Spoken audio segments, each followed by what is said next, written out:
Hey, you, did you park this blooming ticket on my car over there? Yes, I did. What for? Well, you're parked on the yellow line, aren't you? Well, I've only got a yellow line got to do with it. I've been parked there for weeks and That's not my fault, is it? Don't mean not your fault. argue with him. No, have another go. Hey, you supposed to be a traffic warden, are you?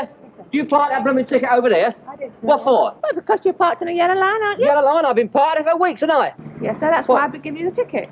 Give me the ticket there. I'll give you it back if you like. You want to take it back? No, so it's your problem. So that's the reason why, when she gets an awkward customer, a traffic warden doesn't lose her temper. She remembers the lesson she learned at the Hendon Police School, where the London wardens get their training. So she's heard it all before. Irene Harris is one of Britain's 5,000 traffic wardens. She's one of the girls who, in theory, no motorist loves, though more often than not, she's a motorist's wife or girlfriend.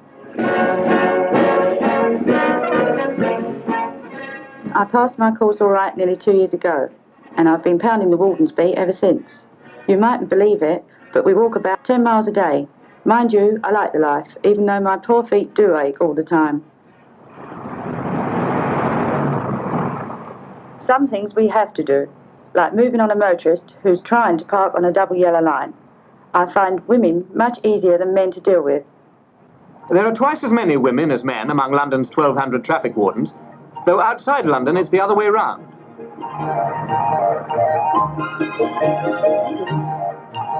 Many are attracted by the hours, which can be made to fit in with home life. They work early and late shifts alternate weeks. Others go for the pay. Men and women alike get about £16 a week in central London and about £15 in the suburbs.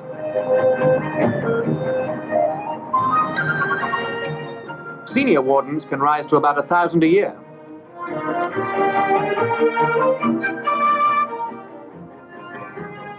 If the uniform doesn't fit, it's altered. Though there have been men wardens since 1960, the women didn't come on the scene till 4 years later. Most women wardens are married, with families who are old enough to be left. There are fewer single girls, but it's rather a case of if the cap fits.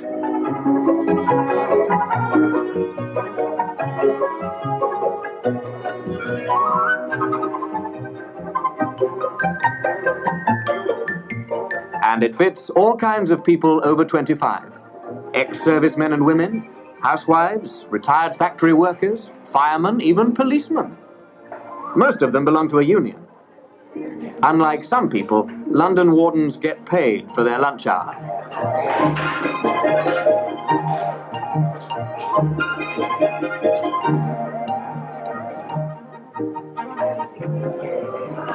Before they go on duty each morning, there's a briefing session. Now, the following wardens are required to attend court tomorrow. At 10:30 in the morning, Mrs. Greenland, Mrs. Burris, Yes, sir. Mr. Wiles, and at 2 p.m. tomorrow, Mrs. Franklin, Mr. Hawkins. Done. That's all. Thank you very much. Carry on, please. I'm based at Bow Street Police Station. We've other jobs today, besides parking meters and restricted streets. Going on point duty, for instance, still gives me butterflies in the tummy. Some girls take to it like a duck to water.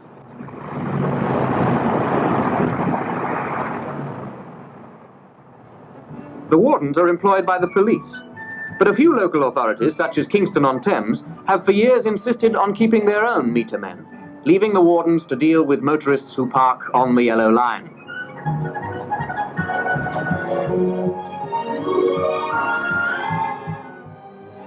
Oh, no, really, I wasn't parking. I just left it here for a minute. He's lucky. He's got off with a warning. Here's a problem which still needs a solution. Why don't meters give change, like underground ticket machines? Britain's motorists have put £8.5 million into parking meters in 10 years. The money is collected by the local council. Some of it, though not enough, say motorists, is spent on new car parks. Mostly, when a meter gets a hat on it, it's to leave room for building or roadworks nearby.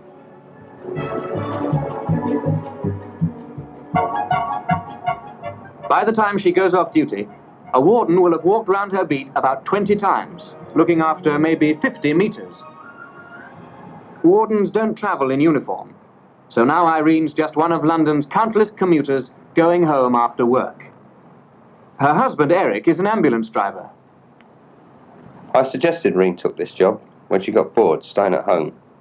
It's a good open-air life and very necessary.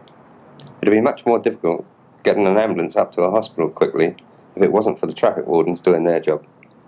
I've had more than one ticket. Not with the ambulance, though. We never stay in one place long enough. Their different shift times make it possible for one of them always to be at home with their 12-year-old son, Vincent. Mum looks smashing in her uniform. I like it when she comes up to meet me, and she's still got a collar and tie on. The other kids are scared to hit me, because they think she's a policewoman.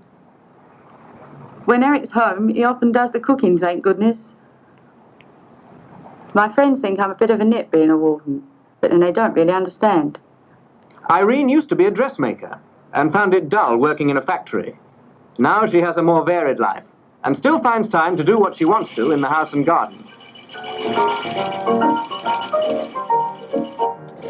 When they're at home together, they like to go for a spin on Eric's motorbike.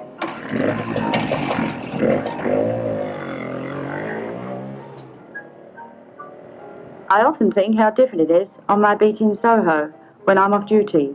Sometimes I get a chance to see it when we go up in our old car for a night out. I've had a parking ticket in my time before I was a warden.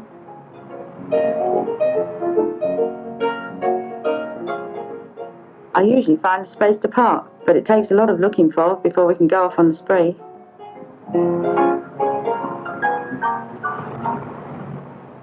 School crossing duty is the best part of my job. I love kids, and it makes a nice change after being sworn at by some of the motorists. It's on this sort of day I think, mother, is it worth it? Wardens never know who they're going to meet on a meter. Quite surprising sometimes. Yes, of course, it's Harry Seacombe.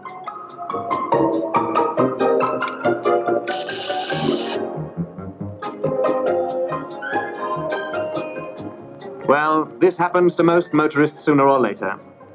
And so far as the wardens are concerned, it's the end of the story. They don't have to chase the motorists for excess charges. There's a machine that gets the reminders ready to send to people who don't pay up.